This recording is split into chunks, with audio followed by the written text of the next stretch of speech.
So let's say I'm coming to you to get a pre-approval. Hopefully I'm doing this with plenty of time, right? Because you never know when the right house is going to hit the market, even though your intention, may not be to move until this summer. What are they going to need? What are the basics for them to be able to come and see you and get that pre-approval started? So, I tell them that it's important to know your full legal name, date of birth, social security number, 3 years of residence history, 3 years of income and employment history, an understanding of asset information. Where do you keep your money? What financial institution? What types of accounts? Roughly how much you keep as a balance in those accounts. So Uh, savings, checking, 401k, personal investments. Correct. Yeah, any of that, as well as real estate that they own, because there's a lot of people, of course, that are selling their home and then using that money to put it into the next one. And as far as documentation is concerned, you're also going to need some tax returns, correct? So it depends. If they have any kind of 1099 or self-employed income, you'll absolutely need tax returns. Mhm. But if you've got somebody whose income is purely W-2 income, then you might get away with just W-2s because we can pull what are called W-2 transcripts as opposed to full tax transcripts to verify that information. So then once you've got that collected, we're looking for a credit score and you're going to be measuring debt ratios, correct?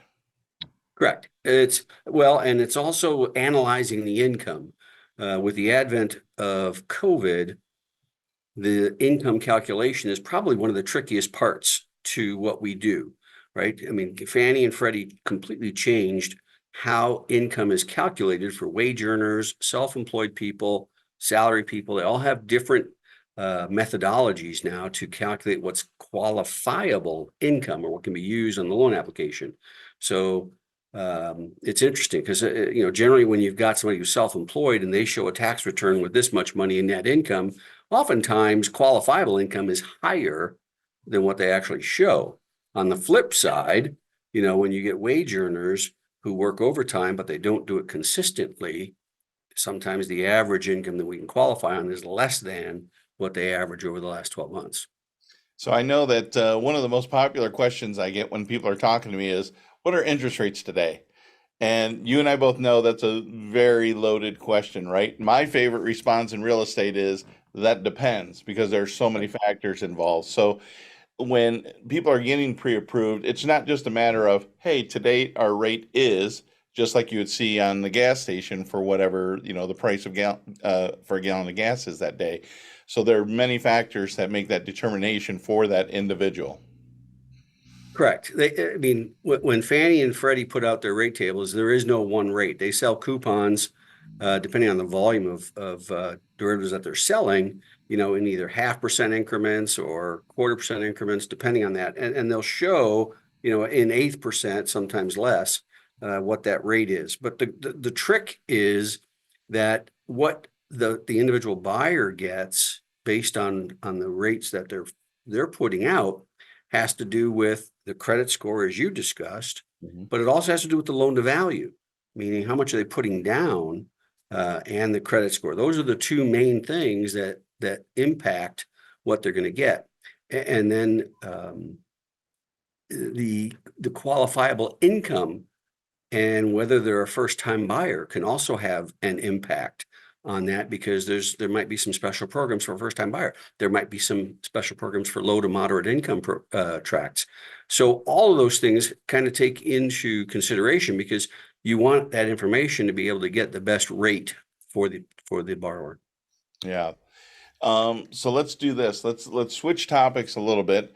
Let's say we've got our pre-approval. Now we're trying to just plan ahead and think about, how much is our monthly payment going to be? How much are we going to have to show up with for closing costs? We have our down payment, we have closing costs. And I guess a good way to describe closing costs is it's more of an umbrella word, right? Because you've got title fees, you've got lending fees. There could be some other things that pop into there. Can you dive into that a little bit? Sure. I think there's actually a few different buckets to kind of talk about, and they're individual.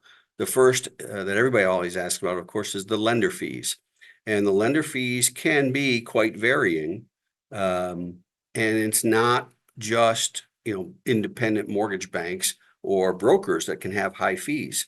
I've seen brick and mortar banks with hard closing costs upwards of $2,000. And then if they need to sell your loan on the secondary market to Fannie and Freddie, because they'll keep a bunch in-house, they charge another $1,600 for a secondary market fee to sell that loan. But it's the only way that you'll get a 30-year fixed rate from them if you don't. So there's no question that banks, a lot of people think that banks have always got the best programs going, and they absolutely don't. Most direct mortgage endorsed, Fannie Freddie endorsed outfits like us will have a multitude of things to shop around for. But the lender fees, like I said, generally they're going to start in that $1,200–1,400 range, and I've seen them go up to, oh boy, upwards of $5,000 with some of these outfits. In addition to that, you got the title fees rather. And here in Ohio, we have some of the more expensive title insurance. So those title fees, it's a little harder to nail down because title insurance is the one thing that goes up with the cost of the house, right? The more the house costs, the more the title insurance. Most everything else is a fixed fee.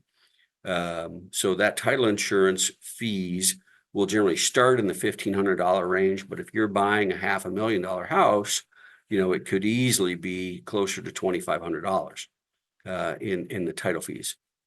And they could have some other fees involved. If through the negotiation process, the seller said they would not pay for a home warranty, the home warranty could become one of those fees. Could be commissions for their buyer's agent, depending on what the negotiation was like and whether the seller is paying commissions. Yeah, interesting that, we're probably on our way out, but we've been through one of the most interesting times of real estate in my 30 plus years, but so in that time, but sellers have had more leverage because of the low inventory of homes, Yeah. and suddenly more and more fees that were traditionally seller expenses became negotiable. And if you really wanted to get the seller's attention, we saw more buyers saying, "Oh, we'll pay for our own house warranty. We'll pay for part of the real estate commission or all the real estate commission or whatever."